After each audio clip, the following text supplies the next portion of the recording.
News 7 Tamil, பொறுப்பும் பொது நலமும்.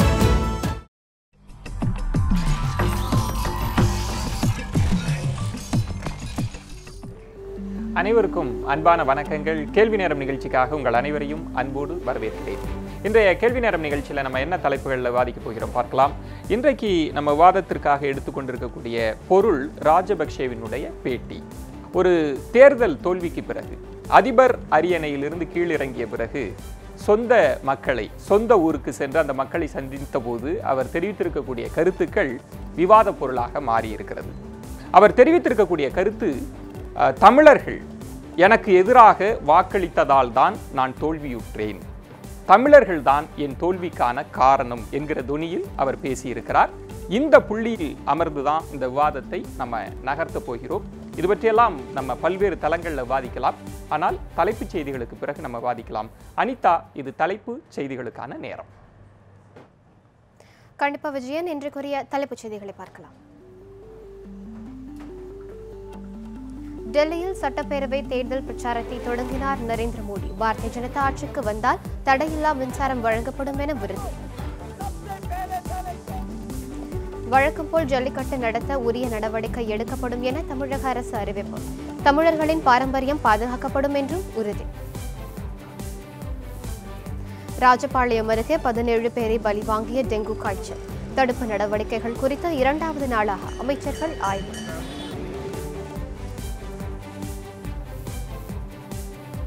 இலங்கை அரசியல் மாற்றம், ஈழத்தமிழர் வாழ்வில் மாற்றத்தை ஏற்படுத்தும் திமுக தலைவர் கருணாநிதி நம்பிக்கை. இதுதான் விஜயன், இந்த சமயத்திற்குரிய தலைப்புச் செய்திகள். நன்றி அனிதா. நம்ம தொடர்ந்து விவாதத்திற்குள் செல்லலாம். இன்றைய கேள்வி நேரத்தினுடைய விவாதத்தினுடைய பொருள் ராஜபக்சே அவர்களினுடைய பேட்டி.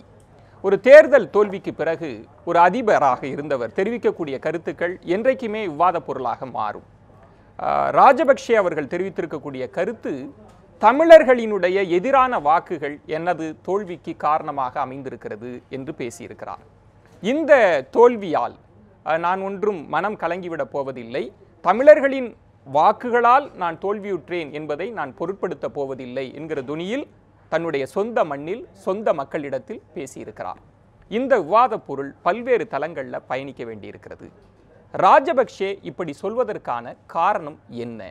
ஏன் இப்படிப்பட்ட வாதத்தை அவர் முன்வைக்கிறார்? பல தளங்களில் வாதிப்போம். இது பற்றி வாதிப்பதற்காக நம்முடைய அரங்கத்திற்கு வருகை இருந்திருக்கக்கூடிய சிறப்பு விருந்தினர்களை உங்களுக்கு நான் அறிமுகம் செய்கிறேன். திரு இதயதுல்லா அவர்கள் காங்கிரஸிலிருந்து வந்திருக்கிறார். வணக்கம் திரு இதயதுல்லா. மூத்த பத்திரிகையாளர். இது பற்றி பல்வேறு விதமான ஆய்வுகளாக, பல்வேறு விதமான கருத்துக்களை இந்த இலங்கை தொடர்பான விவாதங்களில் பங்கெடுத்து பேசி வரக்கூடிய மூத்த பத்திரிகையாளர் திரு முராரி அவர்கள் வந்திருக்கிறார். வணக்கம் திரு முராரி. வணக்கம். இது தவிர நம்மோடு இணைப்பில் நாம் தமிழர் கட்சி திரு சீமான் அவர்களும் இணைய இருக்கிறார். அவரையும் நம்ம இந்த நிகழ்ச்சியில் வரவேற்கலாம். அது மட்டுமல்ல, தமிழ் தேசிய கூட்டமைப்பு எம்பி திரு செல்வம் அடைக்கலநாதன் அவர்களும் நம்மோடு இணைய இருக்கிறார். இந்த விவாதம் என்பது பல்வேறு தளங்களில் பயணிக்க இருக்கிறது. நம்ம தொடர்ந்து விவாதிக்கலாம். திரு முராரி, ஒரு தேர்தல் தோல்விக்கு பிறகு தமிழர்களினுடைய வாக்குகள் தான் என்னுடைய தோல்விக்கு காரணம் அப்படின்னு சொல்வதற்கான தேவை எங்கிருந்து வந்தது? அவருக்கு எக்ஸாக்டாக என்ன சொன்னாங்கிறது எனக்கு தெரியாது. நீங்கள் அதை சொன்னீங்கன்னா பரவாயில்ல. நான் அவர் என்ன சொன்னார் அப்படின்றத படிக்கிறேன். படிக்கங்க. அவர் சொந்த ஊருக்கு போகிற போது ராஜபக்சேவை பார்த்ததும் அந்த மக்கள் எல்லாம் கதறி அழுதனர்.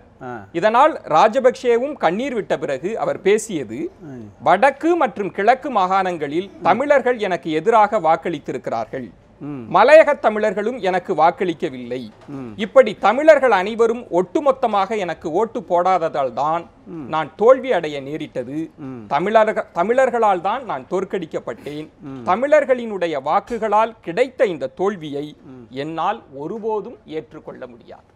இதுதான் அவர் சொன்ன. அப்படியே நான் அடிபெறலாமல் உங்களுக்கு சொல்கிறேன். சொல்றது ஒன்று ஃபேக்ட், கொஞ்சம் கூட பொய் இல்லை. அது is not the first time is saying that. முன்னாடி இதே மாதிரி இவர் சொல்லலை. 2005 எலெக்ஷன் நடந்தபோது தமிழர்களுக்கு முற்றாக புறக்கணித்தாங்க. ஏன்னா பிரபாகரன் அப்போ ரணில் சீஸ்ஃபயரில் இருந்து பிரைம் மினிஸ்டர் பிரசிடெண்ட்டாக அவர் கண்டெஸ்ட் பண்ணுறாரு. இவர் ராஜபக்சே அங்கே பிரசிடெண்ட்டுக்காக கண்டெஸ்ட் பண்ணுறாரு.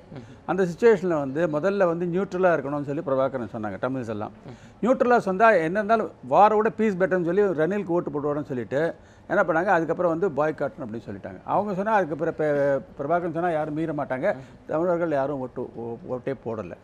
அதனால முழுக்க சிங்களால் ஓட்டு அளிக்கப்பட்ட ஒரு தேர்தலில் இவர் 50.6 தான் வந்தது. நான் 50% மேலே போனால் தான் வின்னு. அவ்வளோ நேரோ வின்னில் தான் வந்து மஹிந்த முதல் எலெக்ஷனில் வந்தார். அப்போ இவர் வந்து 49 என்னமோ வந்து ரணில் இல்லை முடிச்சிடுறேன். இதே கருத்தை தான் அவரும் சொன்னார். மைனாரிட்டிஸ் எனக்கு ஓட்டு போட்டிருந்தேன்னா நான் வின் பண்ணியிருப்பேன் அப்படின்னு இப்போ சொன்னார். ஆனால் அவருடைய வார்த்தைகள் தூண்டுற மாதிரி இருக்கு, மதக்கலவை தூண்டுற மாதிரிங்கிறது இது மட்டும் இது ஃபேக்ட் தான். அதுல ஒண்ணு அவர் சொன்னதுல வாதம் இருக்கலாம், அது உண்மையாக கூட இருக்கலாம். இருக்கக்கூடிய பத்திரிகைகள் அது பற்றி பேசின, ஆனால் இதனுடைய வாதம் எதை நோக்கி நகருகிறதை நான் கேட்கிறேன் திரு முராரி. இதேதுல்லா, ஒரு 10 ஆண்டுகள் ஆட்சி, இலங்கைக்கும் உங்களுக்குமான உறவுகள் எல்லாம் இருந்தபோது இந்த தேர்தல் தோல்வியை நீங்கள் எப்படி பார்க்கிறீர்கள்? முன்னாள் அதிபரினுடைய தமிழர்களால் நான் தோற்றேன் என்கிற வாதத்தை நீங்கள் எப்படி பார்க்கிறீர்கள்? அது ராஜபக்ஷே அவர்கள் ஒரு அரசியல்வாதி என்ற இலக்கணத்திற்குள்ளும் வரமாட்டார் என்பது அவருடைய பேச்சு சொல்லுகிறது. ஒரு அரசியல்வாதி முடிந்தவரை தன் தோல்வியை கூட எதிர்காலத்துடைய வெற்றி படிக்கட்டுகளாக மாற்ற வேண்டும். அவர் என்ன செய்திருக்க வேண்டும்? இப்படி ஒரு வார்த்தையை அவர் சொல்வது இனவெறியை தூண்டி விடுவது மட்டுமல்ல, எதிர்காலத்தில் சிறுபான்மை மக்களுக்கு எதிரானவர் என்பதை அவர் தோல் உரித்து காட்டக்கூடிய வாசகமாக அவருடைய பதில் இருக்கிறது. இது உள்ளபடியே ஒரு சாதாரண மனிதருடைய இவ்வாறு செய்ய மாட்டார். நம்பர் 1. ரெண்டாவது, அதில் ஒரு அளவுதான் உண்மை, என்னை பொறுத்தவரை முழுமையான உண்மை அல்ல. அதாவது ஐயா முராரி அவர்கள் சொன்னது போன்று ரணில் விக்ரமசிங்கே தோற்று இவர் வருவதற்கு அன்றைக்கு இதே பிரபாகரன் உள்ளிட்ட தமிழ் பகுதி காரணமாக இருந்த என்ற உண்மையை நாம் மறந்துவிட முடியாது. அதன் பிறகு நமக்கு சொல்வார்கள், தனக்குத்தானே மண்ணை வாரி போட்டுக்கொண்ட விஷயமாக ராஜபக்சே என்ற ஒரு மிக மோசமானவர். இப்போ அங்கே நீங்கள் சிறி சேனாவை வந்து மோசமானவர் என்று சொல்லுகிறார்கள். இவரை அப்படி கணக்கு போட்டு பார்த்தா இவரை மிக மோசமானவர் என்று சொல்ல வேண்டும். யாரை? ராஜபக்சே. அவருடைய சொல் காண்பித்து விட்டது. இதற்கு முன்பு தேர்தலிலும் இந்த சொல் காண்பிக்கப்பட்டது. ஆனால் உண்மையான தோல்வி எங்கிருந்து வந்தது? ஒரே வருஷம் உண்மையான தோல்வி எங்கிருந்து வந்துச்சுன்னு சொன்னா, கடைசி நிமிடத்தில் கடைசி சில நாட்களில் சிறுபான்மை முஸ்லீம் மக்கள் இதுவரை எப்பொழுதுமே ஆட்சியாளர்களுக்கு வாக்களிக்கக்கூடியவர்கள், அதிகாரத்தை பகிர்ந்து கொள்ளக்கூடியவர்கள். அப்படிப்பட்ட அந்த மக்கள் ஒட்டுமொத்தமாக எதிர்த்தார்கள். ஏறத்தாழ 10 லட்சத்திற்கு மேற்பட்ட மக்கள் இருக்கக்கூடிய அவர்கள் ஒட்டுமொத்தமாக இவருக்கு எதிராக இருந்ததுதான் இவ்வளவு பெரிய தோல்வி. ஆனால் அவர் என்ன சொல்கிறார்? அவர் வந்து சிங்களர்களுக்கு இனவாதத்தை தூண்டுகிற வகையில தமிழர்கள் என்ற ஒரு வார்த்தையை அவர் அடையாளப்படுத்துகிறார். ஒரு அரசியல்வாதி பேசக்கூடிய வார்த்தையே இல்லை. எடுத்தோடனே ஒரு கான்ட்ரோவர்சி பண்ண நான் எக்ஸ்பிளைன் பண்ணேன். Please let me explain. நான் 2005 ஓட நின்னேன். இல்ல நம்ம இல்ல நீங்க வந்து ஒண்ணு இன்ட்ரோடக்டரி மார்க்னா அவர் அதோட நிறுத்தினா பரவாயில்லை. இவர் அதுக்கு மேல போயிருக்கார். நான் அது பதில் வேண்டிய கடமை எனக்கு இருக்கு. ஏன்னா எனக்கு 2 எலெக்ஷனையும் நான் பார்த்தோம். ஜனவரி 10 2000 எலெக்ஷனையும் நான் பார்த்தோம். அதுல என்ன ஆயிருக்குன்னா, அந்த 2005லயே ஏன் பிரபாகரன் வந்து போட வேண்டாம்னு சொன்னான்? ஏன்னா அவருக்கு இது போர், இனிமேல் வந்து பீஸ் டாக்ஸ் வேண்டாம், திருப்பி போர் தான் ஒரே நமக்கு தீர்வுங்கிற முடிவுக்கு பிரபாகரன் வந்ததுனால தான் ஓட்டு போட வேண்டாம்னு சொல்லி அவர் வந்து ஓட்டு பண்ணி வின் பண்ணுறதுக்கு காரணமே தமிழர்கள் தான். ஓட்டு போடாதனால தான் அவர் வந்தார். ஏன் அவர் ஜேவிபியோட இல்லை, உங்களுக்கு புரியல லாஜிக். ஜேவிபியோட வந்ததுனால இஸ் ஹாக், அதனால வந்தார். அப்போ என்ன பிரபாகரன் என்ன சொன்னார்? அவர் சொல்கிறார், நான் ரொம்ப ப்ராக்மேட்டிக் பர்சன் சொல்கிறாரு. யாராக இருந்தாலும் 6 மாதம் ஹனிமூன் பீரியட் சொல்லிட்டு கொடுக்கவே இல்லை. உடனே வார ஆரம்பித்தார். அன்டிக்ளேர்டு வாரி போய் கடைசியில் வந்து எல்லாத்துலேயுமே வீட்டில் முடிஞ்சுது. இன்னொரு விஷயம் என்னென்னா, 2010 பார்த்தீங்கன்னா அப்போ வெற்று கழிப்பு, இவங்க வந்து பிரபாகரன் வெற்றிட்டோன்றதுல போது அப்போ வந்து சிங்களர்கள் ஓவர்வெல்மிங்காக அவருக்கு ஓட்டு போட்டாங்க. அப்போவும் தமிழர்கள் அவருக்கு ஓட்டு போடலை. ஃபான்சேகாக்கு தான் ஓட்டு போட்டாங்க. எப்போவுமே தமிழர்கள் ராஜபக்சேக்கு ஓட்டு போடலை. இப்போ 10 வருஷத்துக்கு அப்புறம் ஒன்றுமே நடக்காத போது, வாருக்கு அப்புறம் ஒன்றும் பண்ணாத போது அவங்க எப்படி ஓட்டு போடுவாங்க? அதான் காரணம். இல்ல நான் தமிழர்கள் தெரியாதது ஒன்றும் இல்லை, தெரியாதது ஒன்றுமல்ல. ஆனால் என்னுடைய கேள்வி, இதை சொல்வதற்கான தேவை எங்கு வந்தது? இல்ல சிங்களர்களும்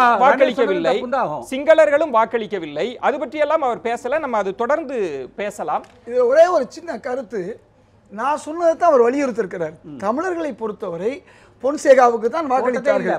கடந்த முறை ரணில் விக்ரமசிங்கேக்கு வாக்களிக்கல. தோல்வி அவர்களால் இல்லை என்ற உண்மையை தான் நான் உங்களுக்கு விளக்கி காமிச்சேன். எப்படின்னு சொன்னா, என்ன காரணம் இல்ல, சொன்னா, அவர்களால இல்ல, நமக்கு எப்பொழுதுமே புரிகிறது. நம்ம இணைப்பில் திரு சீமான் அவர்கள் எப்பொழுதுமே இருக்கிறார். அவருக்கு நான் திரு வாக்களிக்கக்கூடிய சீமான் விஷயத்தை அவர்களிடம் வாக்களிக்கவில்லை. சீமான் அவர்களிடம் கேட்க விரும்புவது 15.4% தான் தமிழர்கள் இருக்கிறார்கள். ஒட்டுமொத்தமாக இருக்கக்கூடிய சிங்களர்களினுடைய வாக்குகள் அது சிதறியது, அது பற்றியெல்லாம் பேசாமல் தமிழர்களால் நான் தோற்கடிக்கப்பட்டேன் அப்படின்ற இந்த வாதத்தை நீங்கள் எப்படி பார்க்கிறீர்கள் திரு சீமான்?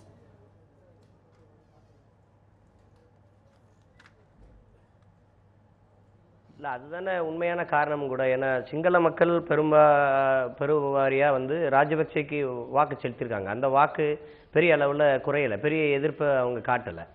ஆனால் அங்கே தமிழை தாய்மொழியாக கொண்ட மக்களும் தமிழ் பேசக்கூடிய இஸ்லாமிய மக்களும் தான் அங்கே அந்த சிறுபான்மை மக்கள் தான் அதிகமாக வாக்கு இவருக்கு மைத்திரிபாலாவுக்கு வாக்கு செலுத்தி இந்த வெற்றி வந்திருக்குது.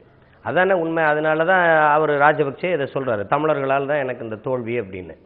இப்போ அதுதான் யதார்த்த உண்மை. அது தமிழ் தேசிய கூட்டமைப்புலாம் மைத்திரிபாலாவை ஆதரிச்சதும் அதுக்கு ஒரு காரணம். அந்த உண்மை புரிகிறது திரு சீமான். ஆனால் இதை பேசுவதற்கான, இந்த விவாதத்தை நகர்த்துவதற்கான அந்த அரசியல் நகர்வை நீங்க எப்படி பார்க்கிறீங்க? இதை ஏன் பேச வேண்டும்? அதை நீங்க எப்படி பார்க்கிறீங்க? இல்லை, தமிழர்கள் தான் என்னை தோக்கடிச்சிட்டாங்க அப்படிங்கும்போது அப்போ அது சிங்கள மக்களுக்கு, அவர் மேலே நன்மதிப்பு வச்சிருந்த சிங்கள மக்களுக்கு ஒரு வெறுப்பு வரும். இவர் மைத்திரிபாலாவுக்கு தெரியும் இது தமிழ் மக்களின் வாக்கு, அவங்க வந்து ராஜபக்சேயை வீழ்த்துவதற்கு வேற கருவியே இல்லை எமக்கு. அப்போ வந்து ஆயுதம் வைத்து எம்மை அழித்தொழித்தவருக்கு எங்ககிட்ட இருக்க ஒரே வலிமையான ஆயுதம் இந்த குடிநாயக கருவி, இந்த ஜனநாயக கருவி வாக்கு தான். அதை வச்சு தான் இந்த தேர்தலில் வீழ்த்தியிருக்கிறாங்க. அப்போ இது வந்து இப்போ இதுக்கு வந்து நீங்கள் பார்க்குறீங்க, இந்த அதிபர் நேற்று எல்லாருக்கும் நன்றி சொல்லி வர்றார், புதிய அதிபர். ஆனால் தமிழ் மக்களுக்கு ஒரு நன்றின்னு கூட அவர் சொல்லலை. எனக்கு நம்பிக்கையோடு வாக்களித்த தமிழ் மக்களுக்கு ஒரு நன்றி அப்படின்னு கூட சொல்லலை. இப்போ இதில் என்ன நமக்கு இருக்கிற அச்சம் என்னன்னா, ஆளுங்கட்சியும் எதிர்கட்சியும் மிக உயர்ந்த அதிகார பதவிக்கு வருது. ஆளுங்கட்சியிலிருந்து வந்த மைத்திரிபாலா, எதிர்கட்சியாக இருக்கிற ரணில் பிரதமர், இவர் அதிபர். அப்படிங்கும்போது ஒரு சிங்கள தேசியமே முழு அதிகாரத்துக்கு வர்ற மாதிரி நம்ம பார்க்குறோம். இது எந்த அளவிற்கு எமது மக்களுக்கு வந்து ஒரு நியாயமான அரசியல் தீர்வை நம்ம எதிர்பார்க்கறது. ஒரு நில உரிமை, நிதி நிர்வாக உரிமை, நமக்கு ஒரு சம உரிமை, சிங்களர்களுக்கு இணையான சம உரிமை, அதை வந்து அவர் தருவமனோ அல்லது அதை பற்றியே சொல்லவே இல்லை. ரெண்டாவது, நமது நிலப்பரப்பில் சிங்கள குடியேற்றங்கள், திட்டமிட்ட குடியேற்றம், இராணுவ மயப்படுத்தப்பட்டிருக்கிறது, இராணுவ ஆக்கிரமிப்பு, அதை திரும்ப பெறுவாரானா அதை பெற முடியாதுன்னு சொல்லிட்டாரு. அப்புறம் மீள் குடியேற்றம்ங்கிற பேரில் திட்டமிட்டு நமது நிலப்பரப்பு ஆக்கிரமிக்கப்பட்டு சிங்கள குடியேற்றங்கள் நிகழ்த்தப்படுது, அதை ஒரு தடுப்பாரானா அதுக்கும் ஒரு உத்தரவாதம் தரல. நமது வழிபாட்டு தலங்களை முழுக்க இடிச்சிட்டு சிங்கள பௌத்த விகார்களை வந்து அங்கே புத்த கோயில்களை ஏற்படுத்துவதை தடுப்பாரானா அதுவும் இல்லை. அப்போ இதில் எந்த நம்பிக்கையுமே அவர் நமக்கு தரலை. அவர் என்ன சொல்கிறார், நான் விடுதலை புலிகளை அழித்து ஒழிப்பேன். அதான் ஒழிச்சிட்டிங்களே, அப்போ இன்னும் அதோட சேர்த்து இருந்த மக்களையும் ஒழிச்சிட்டாங்களே. இப்போ என்ன நம்பிக்கைக்குரிய எதையுமே சொல்லாத ஒரு அதிபரா நமக்கு